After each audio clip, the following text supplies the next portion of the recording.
Bonjour à toutes et à tous, je vous souhaite la bienvenue sur ma chaîne et aujourd'hui je vous propose une lecture audio d'un livre qui est tombé récemment dans le domaine public. Ce livre s'intitule La Grande Porte de Maurice Maeterlinck, qui est un auteur belge. Je vous proposerai un chapitre ou une partie de chapitre toutes les semaines de plus ou moins 10 ou 15 minutes. Pour cette première partie, je vais vous lire l'avant-propos. Je vous souhaite une très bonne écoute. L'avant-propos.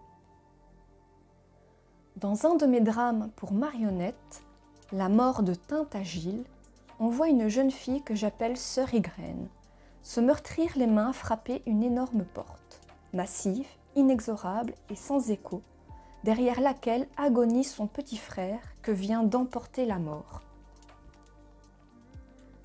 Nous sommes tous en attente devant cette porte qui ne sépare pas seulement la vie de la mort, mais encore le passé de l'avenir, le connu de l'inconnu et l'homme de son Dieu. J'y ai meurtri mes mots et mes pensées, comme Ygraine s'y meurtrissait les mains. Et la porte ne s'est pas ouverte. Puisque nous ne pouvons atteindre Dieu, tournons autour de lui comme des aveugles. Mais tourner autour de Dieu, n'est-ce pas tourner autour de l'homme ? Assurément, mais d'un homme qui n'est plus celui autour duquel nous tournons tous les jours. On me dit, vous interrogez Dieu pour déifier l'homme ? Nullement. Dieu n'ayant jamais répondu, j'interroge l'homme pour apprendre à connaître celui qui le créa. Je n'ai pas d'autre moyen. Si l'homme avait été un Dieu, il ne serait pas fait tel qu'il est. On a déjà assez de mal à comprendre que Dieu l'ait fait ainsi. À quoi l'on répond ? Il ne l'a fait ainsi que pour le mettre à l'épreuve. Quelle épreuve ?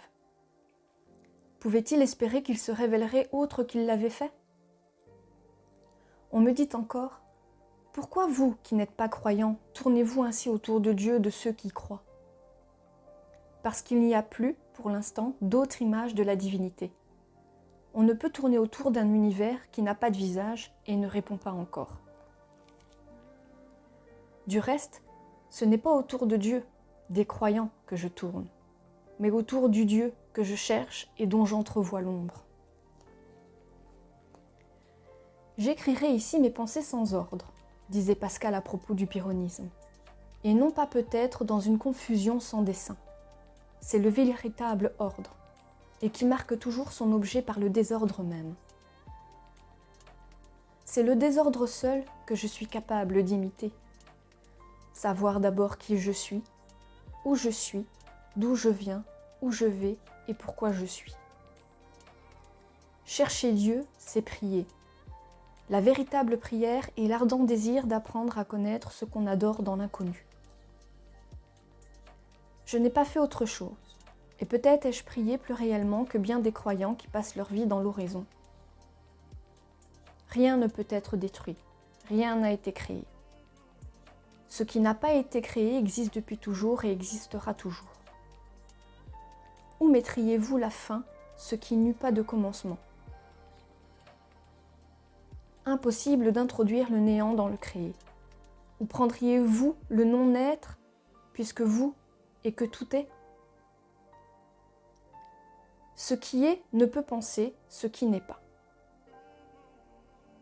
S'il y avait quelque part du créé, ce serait évidemment de l'incréé qui l'aurait créé. Cet incréé, nous l'appelons Dieu. Cela n'explique rien, parce que l'incréé est aussi inexplicable que le créé, mais épargne un détour inutile, une double inexplication. Qu'une chose ait été créée apporte deux incompréhensibles.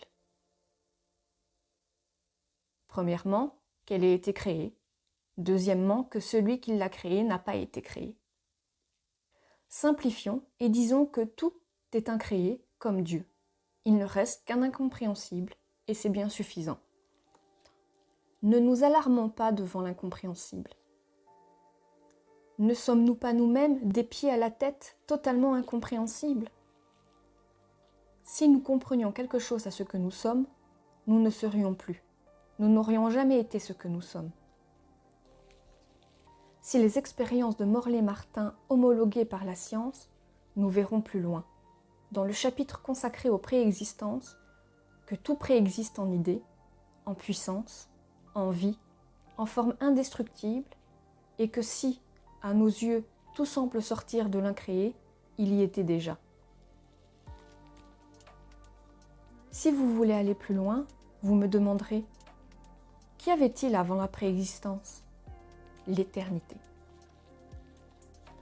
Le mot préexistence est un mot qui ne devrait pas exister. Il est impossible que quelque chose préexiste, dans ce qui existe depuis toujours. Exister devrait suffire.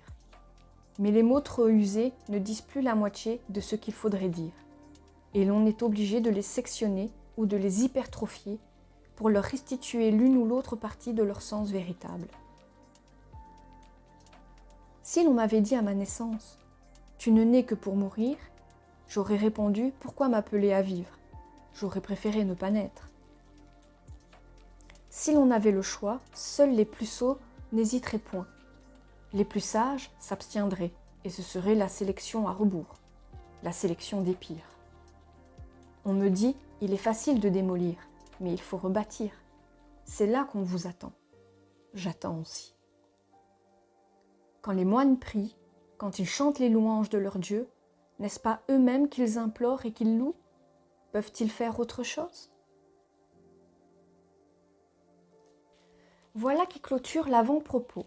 Je vous retrouverai la semaine prochaine pour le premier chapitre qui s'intitule « Sarpédon ». J'espère que cette écoute vous aura plu. Si tel est le cas, n'hésitez pas à vous abonner, à activer la petite cloche de notification pour vous tenir des prochaines sorties. Et je vous dis à très bientôt. Bye bye!